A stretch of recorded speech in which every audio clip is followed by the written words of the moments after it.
Assalamualaikum warahmatullahi wabarakatuh. Bismillahirrahmanirrahim. Limardatillahi subhanahu wa ta'ala wa hidayatihi wa inayatihi wa taufiqihi wa ila hadratin nabiyil mustafa Muhammad wa ala alihi wa sahbihi ajma'in wa li jami'i masyayikhina wa li jami'il muslimin wal muslimat wa khususan li muallifi hadal kitab Al-Fatihah. A'udzu billahi minasy syaithanir rajim. Bismillahirrahmanirrahim. Alhamdulillahi rabbil alamin. Arrahmanir rahim. Maliki yaumiddin. Iyyaka na'budu wa iyyaka nasta'in. Ihdinas siratal mustaqim. Siratal ladzina an'amta 'alaihim ghairil maghdubi 'alaihim waladdallin. Amin. Alhamdulillahi rabbil alamin. Wassalatu wassalamu ala asyrafil anbiya'i wal mursalin sayyidina wa maulana Muhammadin wa ala alihi wa sahbihi ajma'in. Amma ba'du. Rabbi yassir wa la tu'assir, Rabbi tamim bi khair. Qala al-muallif rahimahullahu ta'ala wa nafa'ana Allahu bihi wa bi barakati ulumihi fid dharain. Amin. Insyaallah kita sambung kajian Kitab Minhajul Abidin, kajian tasawuf, masih tentang kesimpulan daripada perkara aqabah ilmu itu. Yang lalu kesimpulannya, ketika kita melihat beberapa dalil yang ada, maka kita ketahui bahwa kita itu punya Tuhan yang esa, maha mengetahui, maha kuasa, maha berkehendak, maha mendengar, maha melihat, dan bercakap-cakap, berkata-kata. Nah, munazzihan an hudusil kalami wal ilmi wal iradati muqaddisan an kulli afatin wa naqsin. Itu lanjutannya. Maha suci daripada kedatangan baharu bagi kalam dan ilmunya. Kita harus ketahui bahwasannya Allah itu suci kalamnya dari baharu, suci ilmunya daripada baharu. Kalam Allah tidak seperti kalam kita yang bermula dan berakhir, yang terputus. Itu harus kita tahu. Nah, tinggal lagi mungkin nanti yang harus diperhatikan tentang Al-Quran. Al-Quran itu qadim atau hadis, kan itu yang sering dibahas. Al-Quran itu qadim atau hadis. Maka yang dimaksud Al-Quran ini yang mana? Kalau kalam nafsi Allah, sifat kalam Allah, yaitu qadim. Kalau yang dimaksud dengan Al-Quran, nah, tapi kalau yang dimaksud Al-Quran itu kalam lafzinya, karena kan kalam ini ada dua, ada kalam nafsi, ada kalam lafzi. Kalam nafsi itu yang memang sifat kalam Allah yang tidak berawal, tidak berakhir, senantiasa terus itu. Kalau itu qadim. Tapi kalau kalam lafzi ini yang sudah dicetak itu, nah, bisa kita sebut sebagai kalam lafzi. Lembaran-lembaran mushaf, titiknya, barisnya, hurufnya yang tertulis, yaitu tak masalah dan tidak salah, bahkan yang benar dikatakan bahwa itu hadis. Itu baharu. Kan dulu tak ada titik itu, ada sekarang titik itu. Tulisan itu dulu tak ada, sekarang ada tulisan itu. Lembaran-lembaran itu dulu tak ada, sekarang ada. Kalau itulah yang dimaksud Al-Quran bagi si penanya, maka itu hukumnya hadis. Nah, kalau seandainya itu juga termasuk kalam lafzi tadi. Adapun kalam nafsi, yakni sifat kalam Allah, yaitulah yang qadim tadi. Nah, jadi jangan bingung ketika ada beberapa riwayat, mungkin bahkan ada beberapa orang yang tersalah paham. Dulu ada fitnah tentang khalqul Quran, tentang kemakhlukan Al-Quran. Waktu itu yang memimpin itu Khalifah Ma'mun kalau tak salah, ingat, yang sudah mulai tercemari dengan faham-faham Mu'tazilah. Yang mulai tercemari dengan faham Mu'tazilah. Di situ pemahaman khalifah atau yang diberlakukan adalah bahwa Al-Quran itu makhluk. Ulama yang tak sependapat dipenjara, disiksa. Itu sampai seperti itu. Di antaranya adalah Al-Imam Ahmad bin Hanbal. Dipenjara, disiksa karena tidak sependapat dengan khalifah, dengan pemerintah. Al-Quran itu makhluk atau qadim. Maka Imam Ahmad bin Hanbal katakan qadim. Beda sama khalifah. Nah, maka ditahan. Imam Syafi'i dalam satu riwayat pernah juga ditanya seperti itu. Al-Quran itu makhluk atau qadim? Nah, maka Imam Syafi'i katakan Al-Quran ini, lembaran-lembaran itulah bahasanya. Ada yang mengatakan ini, nah ininya itu maksudnya tangannya tadi itu. Makanya banyaklah ilah. Kalau ini makhluk lain. Nah, maksudnya adalah yang tertulis dalam lembaran-lembarannya itu makhluk. Ataupun tangannya yang dia menjadikan isyarat itu adalah makhluk. Nah, jadi itulah takwilan dari jawaban Al-Imam Asy-Syafi'i. Nah.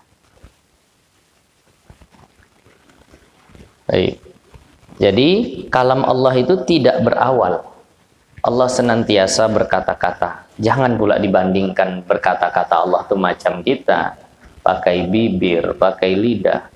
Ada ketika disampaikan begitu, capek lah Allah ini asik ngomong, saya tak berhenti. Bukan ngomong. Kalau kita ngomong capek, kenapa? Bersuara, berhuruf, beralat seperti itu. Allah kan tak seperti itu. Kalau dibayangkan begitu, berarti belum selesai di mukhalafatul lil hawadisnya.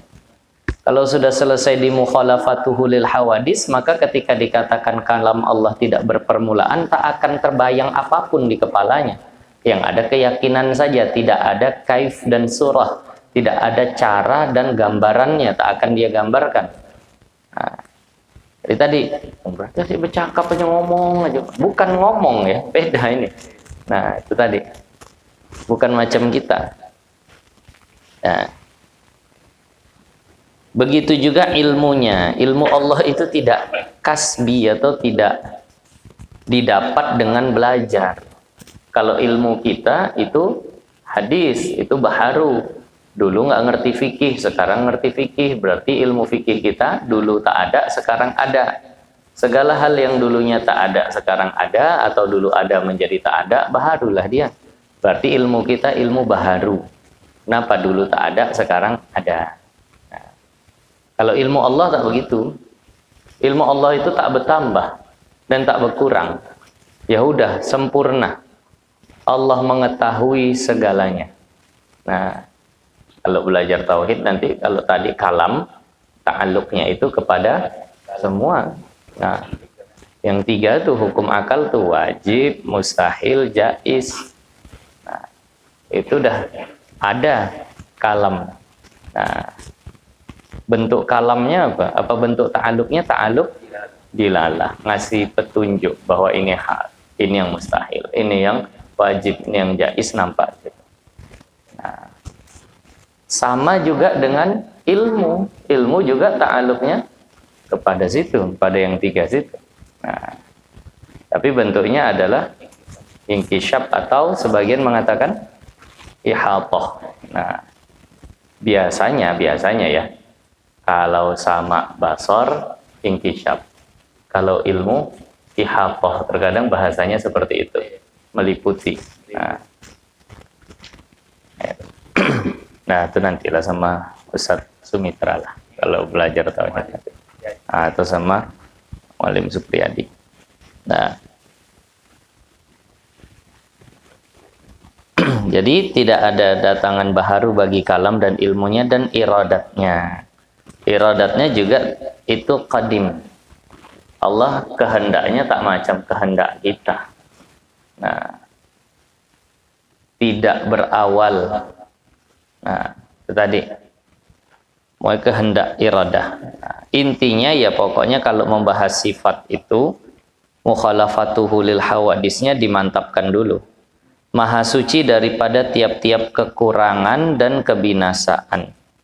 Nah, kalau sebenarnya terjemahannya terbalik. Afah itu kebinasaan dulu, naksun itu baru kekurangan. Nah, jadi Allah tidak ada binasanya, Allah tidak ada kurangnya. Sudah, itu Allah itu seperti itu. Dalam sebuah hadis dikatakan seandainya semua kalian, jin kalian, manusia kalian, itu memiliki hati seperti orang terbaik kalian, yakni seperti Nabi Muhammad. Kalau ibadah dan hati kalian seluruhnya manusia dan jin ini sekelas Nabi Muhammad, itu tidak menambah kemuliaanku sedikit pun. Kalau masih bertambah, berarti kemuliaan yang bertambah itu baharu tuh. Nah. Dan seandainya jin kalian, manusia kalian seluruhnya itu hati dan amalnya seburuk-buruk di antara kalian, yakni iblis, itu tidak akan mencederai sedikit pun daripada kerajaan dan kemuliaanku. Tak akan seperti itu. Nah, jadi udah maha suci Allah dari segala kekurangan, dari segala kebinasaan. Nah, wa innahu la yusafu bi sifatil muhdatsin wa la yajuzu alaihi ma yajuzu alal muhdatsin, dan bahwasannya ia muhdisin dan bahwasannya ia tiada disifatkan dengan segala yang baharu. Nah, jadi kalau seandainya Allah itu memiliki sifat baharu, iya berarti Allah itu baharu. Makanya karena Allah tidak baharu, Allah tidak memiliki sifat baharu. Dan tiada harus tak boleh. Atasnya barang yang harus, atasnya segala baharu. Apa-apa yang tersifati kepada baharu, maka itu tidak akan tersifati kepada Allah. Nah, pokoknya Allah maha suci dari segala sifat hadis, sifat baharu. Nah, sifat baharu itu ya perubahannya itulah. Awalnya gerak, kemudian diam, awalnya diam, kemudian gerak, awalnya di sana, kemudian di sini, berpindah, itu sifat baharu. Diam, gerak, berpindah, mengambil tempat, itu semuanya sifat baharu, dan Allah tidak seperti itu.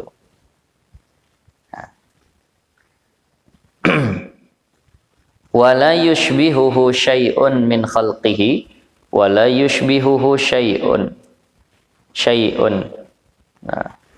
wala yatadammuhul amakinu wal jihatu wala tahulluhul hawadisu wal afat.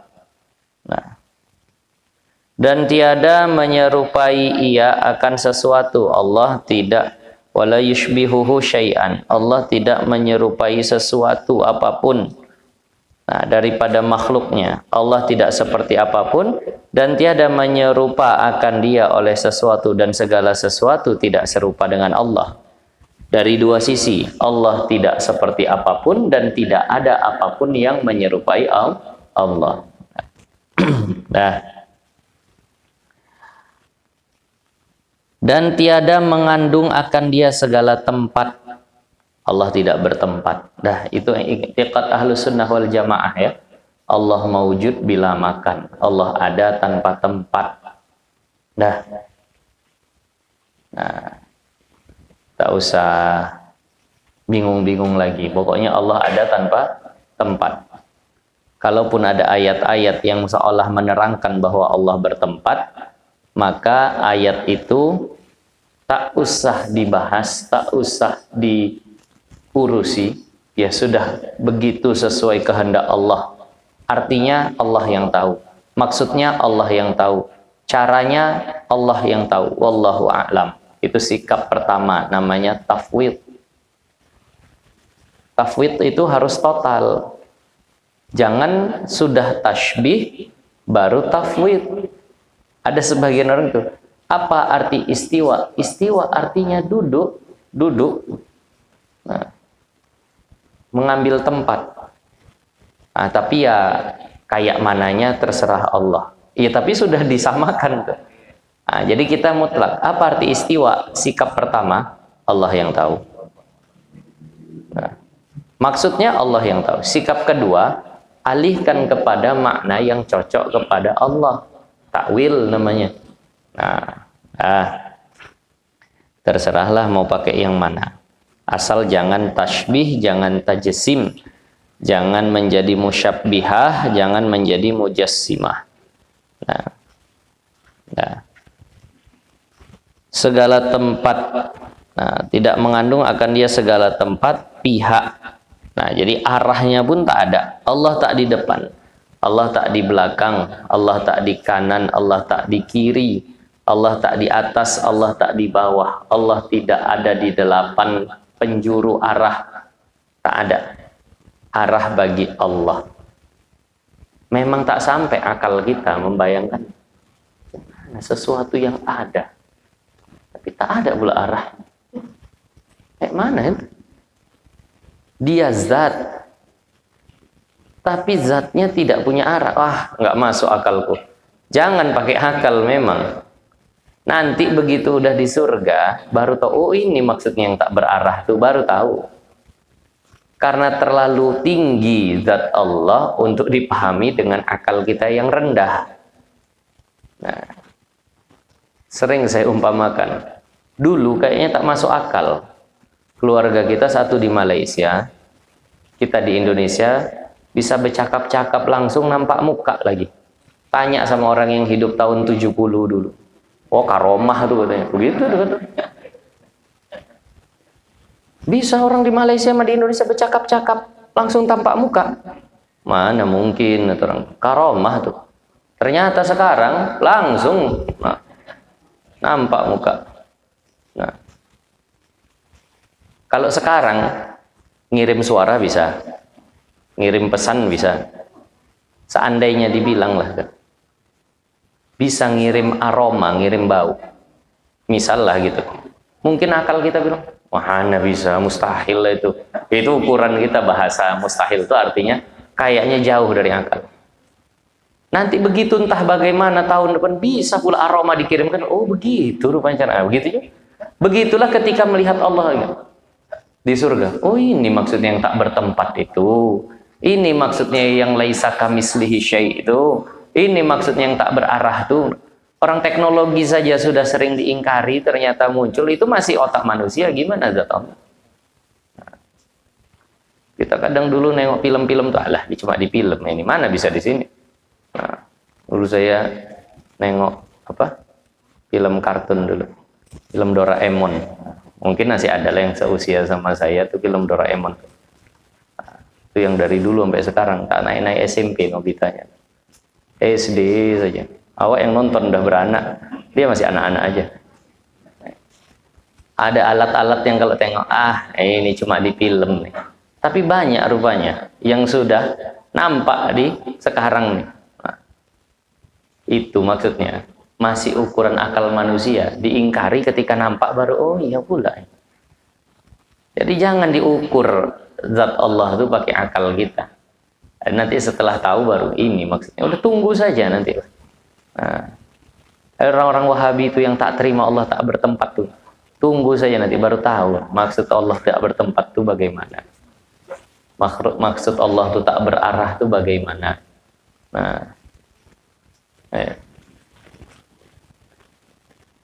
Jadi mereka sering berkata, bukti Allah tuh di atas di langit tuh kita kalau berdoa ke atas. Kita kalau berdoa ke atas. Sampai seolah-olah ada sebagian dai dari mereka tuh agak bahasanya? Menyalahkan paham kita. Sementara orang-orang yang menganggap Allah itu tak bertempat, gimana dia nak berdoa? Tangannya mau diarahkan kemana? Ya Allah, kalau itulah jadi dalil, banyak lagi dalil bantahannya. Kata Rasulullah, sedekat-dekatnya hamba kepada Tuhannya adalah ketika dia sujud. Sujud itu mendekati atas atau mendekati bawah? Mendekati bawah. Tapi kenapa malah makin dekat kepada Allah kalau Allah di atas? Kan begitu. Aqrabu ma yakunul abdu ila rabbih fahuwa sajid. Yang posisi yang paling dekat seorang hamba kepada Allah adalah ketika dia sujud.